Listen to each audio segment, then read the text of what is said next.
Do you remember back in the mid-90s when the U.S. Postal Service was in a big war with FedEx to see who could dominate the second-day air market? Of course you don't. But you might remember the advertising slogan that resulted from that moment. It was plastered on literally every ad that the Postal Service did for about 2 years. And the tagline is very easy to remember. What's your priority? Do you remember that? What's your priority from a Priority Mail Service? What's your priority? That's a question that we have been asking ourselves here at St. Paul's for the last 18 months or so, as we have been engaged in a time of strategic listening and discernment. And today, the vestry, in just a few minutes, is going to share with you what priorities they have heard emerging in that time of listening and discernment among us.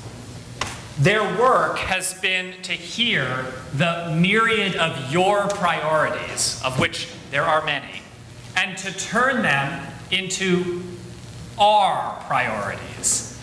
Just dropping one little letter, just dropping the Y from your and turning it into our should be no big deal, but it is. But before we talk about what those priorities are, I want to say a word about how we arrived here today and why we've arrived where we have. The last time our parish conducted any kind of strategic visioning process was a decade ago, 2009, 2010. And a lot has changed since then. A lot has changed about our world since then and the needs of the world around us. A lot has changed about Bedford since then and our surrounding communities, Billerica, Concord, Burlington, Lexington. And a lot has changed about St. Paul's in 10 years. We are 30% larger than we were in 2009, and that's net. So the number of new bodies is probably significantly higher than that. Raise your hand if you weren't here 10 years ago as part of this church. Yeah, raise your hand if you were. Yeah, so it's about half and half. That's pretty, yeah, I wasn't expecting to do that. What that means is that here in this room are a whole collection of new gifts, new talents, new abilities, and new ways of perceiving what God is up to among us. And for that, we are so grateful. As St. Paul's letter said today, there are many, many gifts, but one Spirit enlivening and activating those gifts.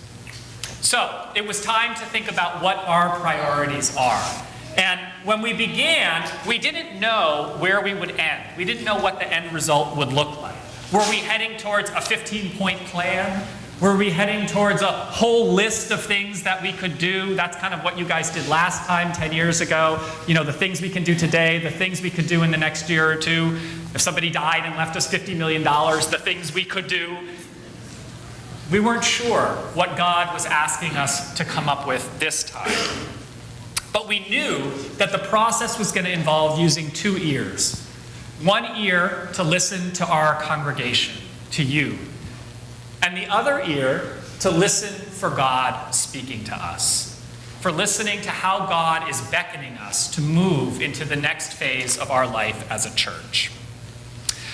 So as we tried to figure out how to listen to the congregation, the vestry soon realized that it required a committee to do that and chartered a strategic planning committee. If you were on the strategic planning committee, would you just stand up if you're here today? John Mitchell, Betsy Anderson, Alex Bro, Christine Thompson, Cecilia Parks, also Helen Paluzzi, who's not here, myself, and Nancy Saunders, who's not here today. And Bob Scoville, who should be sitting right here. He's probably at a hockey game with a kid. You guys can sit down. But well, actually, before you sit, let us stand again and let us clap for you.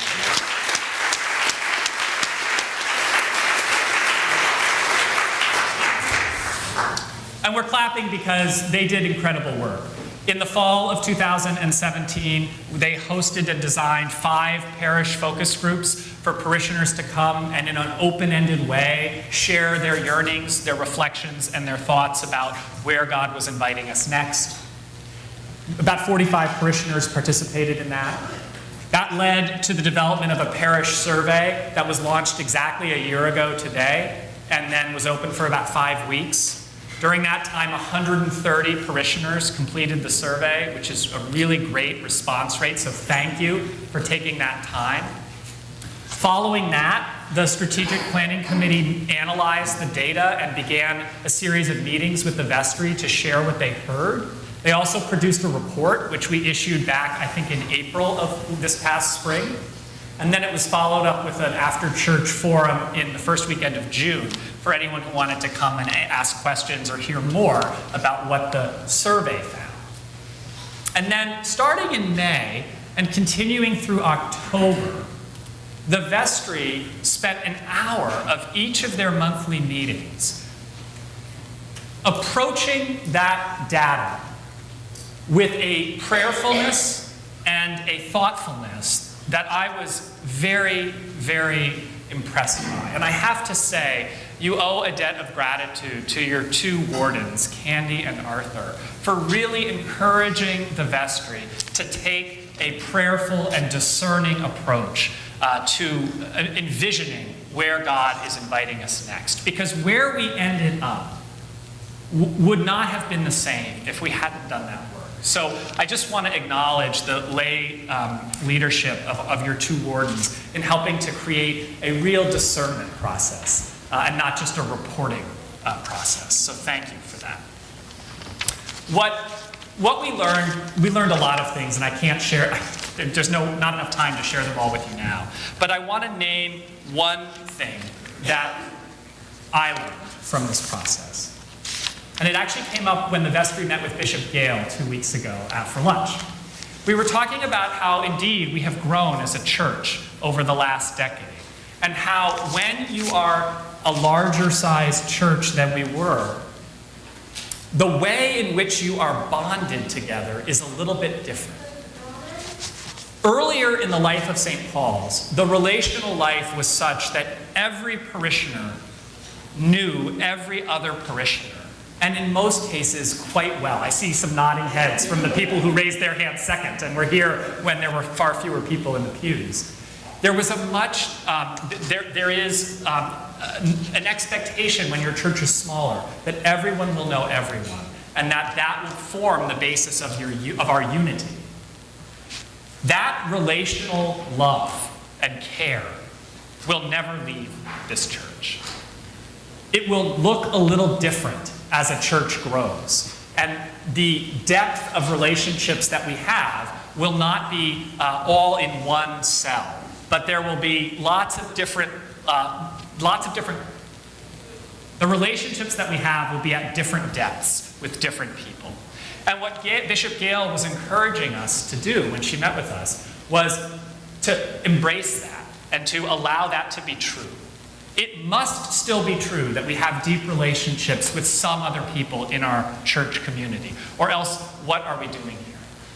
But it won't be true that you'll be able to have the same depth of relationship with everyone in the community the way it was when we were a lot smaller. So, if the sharing of 100% overlapping relational network is not what binds us fully, the vestry offers 3 strategic priorities for our community, which will bind us together no matter what our particular gifts and ministries, talents, and skills are. And if you look in your leaflet, there's a handout that looks like this. And it has the 3 strategic priorities that they have discerned for us. And I'm going to read them, and then members of your vestry are going to share very briefly about which one of them speaks the most to their particular heart. And then there's going to be a moment, just a short moment, to turn to some people next to you and share with whoever is near you what word or phrase or which of these priorities speaks most to your heart. What in here is you? Because these came from you. and from God, reflected through the vestry. If you don't want to talk when we get to the turn to your neighbor part, you don't have to talk. You can bear witness by listening to others. That's fine too. But our hope is that between now and the end of the potluck, you'll turn your handout over and find a sticky note and jot down which of these three priorities speaks the most to you, and maybe a word or two about why. And there'll be a place to post it on a poster board in the parish hall when we get there. All right? So I'd like to ask members of, I'm going to read them, and then I'll ask members of the vestry to stand. They're not in any particular order, but I'm going to read them from top to bottom. Deepen intergenerational relationships within our parish community by welcoming others into our personal and shared ministries. Nourish our curiosity about faith as we cultivate greater spiritual wisdom, confidence, and boldness to experience God in more transformative ways. Awaken to the needs of the oppressed, alienated, and marginalized as we seek to create more inclusive community within and beyond our church. Each of those is a sermon, and probably will be in the coming months. But now I'm going to ask members of the vestry to stand and one at a time just share which of these speaks most fully to your heart. And this should work. Oh, look at that.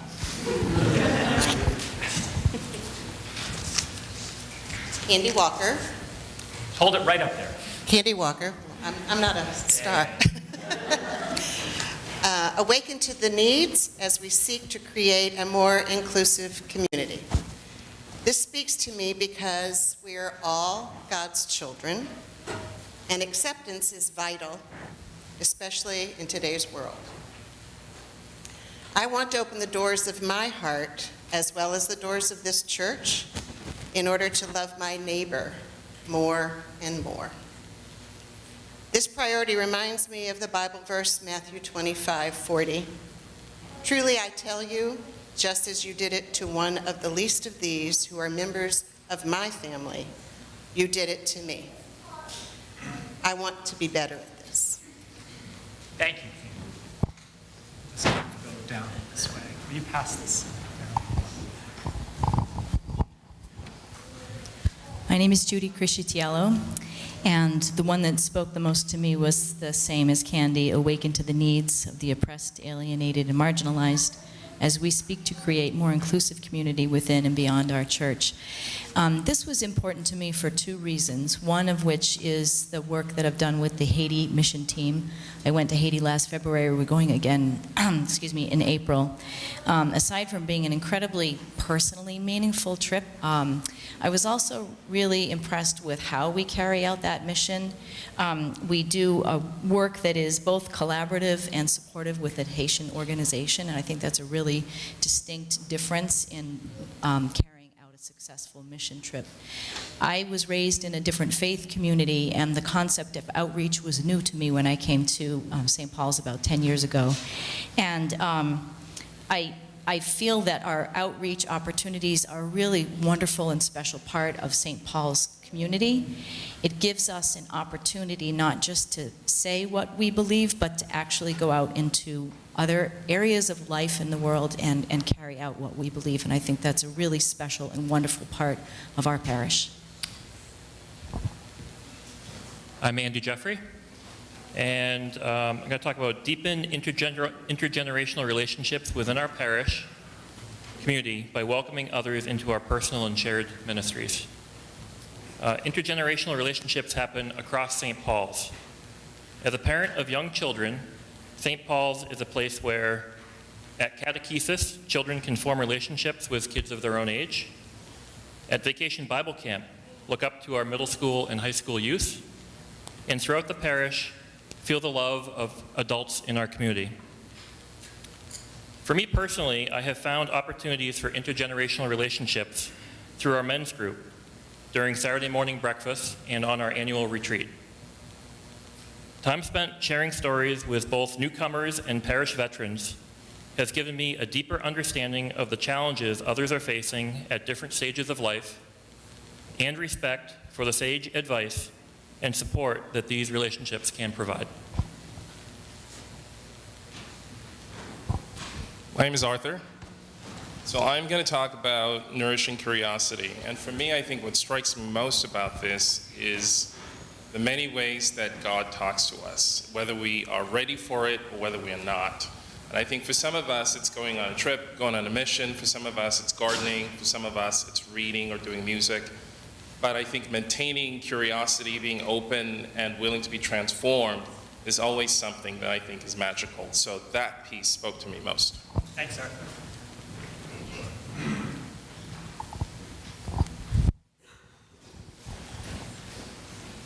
My back's going to be to somebody, sorry. I'm Chris Anderson, and the priority that spoke to me was about intergenerational relationships. I have a different experience than, I guess, 50% of people who are new, and that I grew up in this parish. I've been a member of St. Paul's and experienced it as a child, as a teenager, as a young adult, as a parent of young kids, and now as a parent of kids who are getting older and going off to college, and not too far in the future. So I've had that experience. I've been a member of various generations through the years I've been here. And I know it's very easy to have relationships with people who are in the same stage of life because you have a lot in common, but I also very clearly recognize how much richer my experience in this church is because of my relationships with people not in my age demographic. And I think as we do grow, like Chris said and Gail said, that it's very important to keep nurturing those because it gives everyone a much richer experience at St. Paul's. I'm Katie West, and the priority that spoke to me was the nourish our curiosity of faith as we cultivate greater spiritual wisdom, confidence, and boldness to experience God in more transformative ways. On a very personal level, I feel that my spiritual formation growing up was growing up as Roman Catholic taught me how to memorize very well, but not how to understand very well.